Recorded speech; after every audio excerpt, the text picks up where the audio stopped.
I'm Belinda, and I'd like to show you how to make a dark field monotype. This is a printmaking method that does not involve any carving. You're basically moving pigments around on a flat plate. In this video, I used a little 4x6 inch zinc plate. If you try this at home after watching this video, you can use a piece of Plexiglass or a little sheet of Mylar. They work just as well. Let's have a look so you can try it too. I've got some non-skid underneath my plate and my reference material close by. And using a brayer, I'm going to coat the plate with a thin, even layer of ink. This is Akua ink modified with Akua Mag mix. A piece of plexiglass or a piece of Mylar will work just as well as the metal plate here. Two things that I love about Akua are that they stay wet on the plate and they clean up very easily. Leftover ink can be stored because it doesn't dry out, and I use it to make beautiful grays. And cleanup is easy with just a little bit of newsprint from an old phone book, and one Lysol wipe will clean my working surface and my tools. All the resources are listed in the Show More section underneath the video window. You can begin by drawing your design directly into the wet ink on the plate, or you can do what I've done here and tape down a piece of tracing paper and draw on that. Either way, a drawing bridge comes in handy to keep your hands off of the plate. One of the nice byproducts of using the tracing paper is the wet ink on the back is now printable. This is called a trace monotype, and they work beautifully with watercolor. I'll go over these in a later video. The dark field monotype on the plate has a nice drawing mapped into it now, and it's ready for us to add some texture and mark making. The ink stays wet for a good long time, and you can use a variety of tools to scrape into it. I use blending stumps, Q-tips, and paper towels, and I fold the paper towel into a little point so that I have more control and finer lines. I begin by thinking only about light and dark, not detail.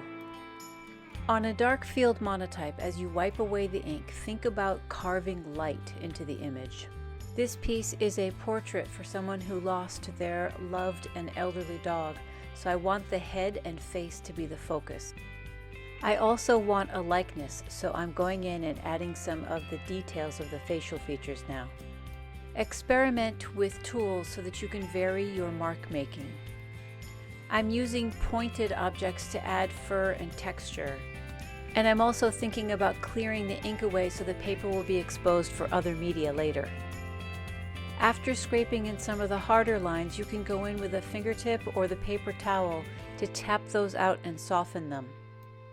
And if those areas feel too soft, you can go in and add some more texture.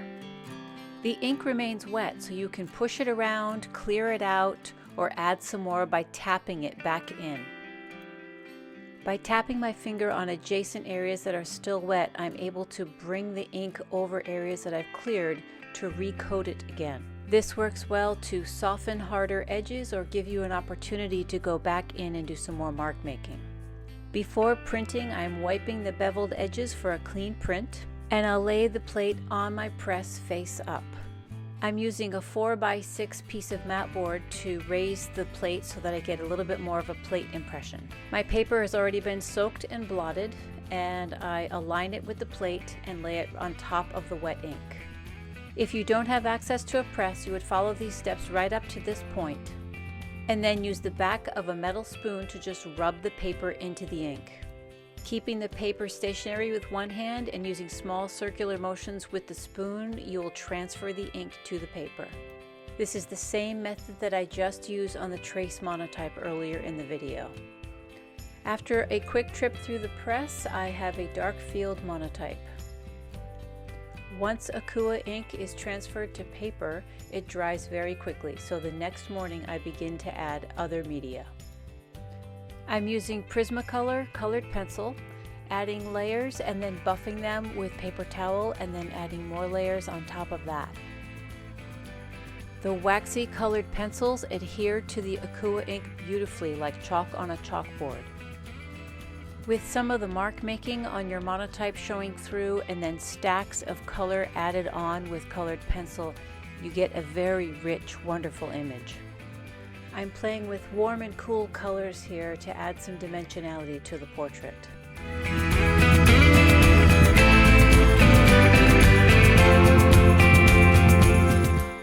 I've pushed some of the color back with paper towel, and now I'm going to add a background color with watercolor pigments. I'm using Rives BFK printmaking paper, which is great with colored pencil as well as watercolor.